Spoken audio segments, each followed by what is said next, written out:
விசிக நடத்தும் மது ஒழிப்பு மாநாட்டில் அதிமுக பங்கேற்கலாம் என்று அக்கட்சி தலைவர் தொல் திருமாவளவன் அழைப்பு விடுத்துள்ளது குறித்து அமைச்சர் உதயநிதி ஸ்டாலின் ஒரே வார்த்தையில் பதிலளித்துள்ளார். மதுரை விட சிறப்பாக இருக்கு.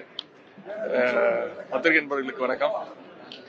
சிவகங்கை மாவட்டத்தில் அரசு சார்பாக நடைபெற்ற பல்வேறு நலத்திட்டங்கள், அது குறித்த ஆய்வுகள், எந்தெந்த திட்டங்கள் முடிகின்ற தருவாயில் இருக்கிறது, எந்தெந்த திட்டங்கள் சீக்கிரம் முடிக்க வேண்டும், அதில் ஏதாவது சுணக்கங்கள் இருக்கா அப்படின்ற அந்த ஆய்வுக் கூட்டம் இன்றைக்கு மாவட்ட ஆட்சித்தலைவர் தலைமையில் நம்முடைய அமைச்சர் அண்ணன் பெரிய கருப்பனுடைய முன்னிலையில், அதேபோல் சிறப்பு திட்ட செயலாக்கத்துறையினுடைய செயலாளர் அவரும் இருந்தார். அதேபோல் சட்டமன்ற உறுப்பினர்கள் வந்திருந்தாங்க. அனைத்து காவல்துறை அதிகாரிகள், அனைத்து அரசு அனைவரும் வந்திருந்தாங்க. சிவகங்கை மாவட்டத்தில் நடைபெற்ற திட்டங்கள் குறித்து ஆய்வு செஞ்சிருக்கிறோம். பல்வேறு அறிவுரைகளை கூறியிருக்கின்றோம். இவங்க கொடுத்துருக்கிற சில பணிகளை இந்த மாதத்தில் முடிச்சிருவோன்னு அவங்க வாக்குறுதி கொடுத்துருக்காங்க. இங்கே இந்த ஆய்வுக் கூட்டத்துடைய அறிக்கை தயார் செய்யப்பட்டு முதலமைச்சருடைய அலுவலகத்தில் அளிக்கப்படும்.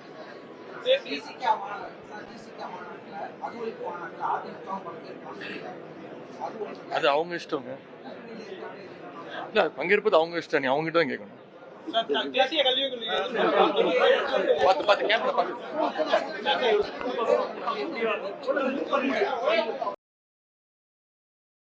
செய்திகளை உள்ளது உள்ளபடி தெரிந்து கொள்ள ரெஃப்ளெக்ட் நியூஸை சப்ஸ்கிரைப் பண்ணுங்க.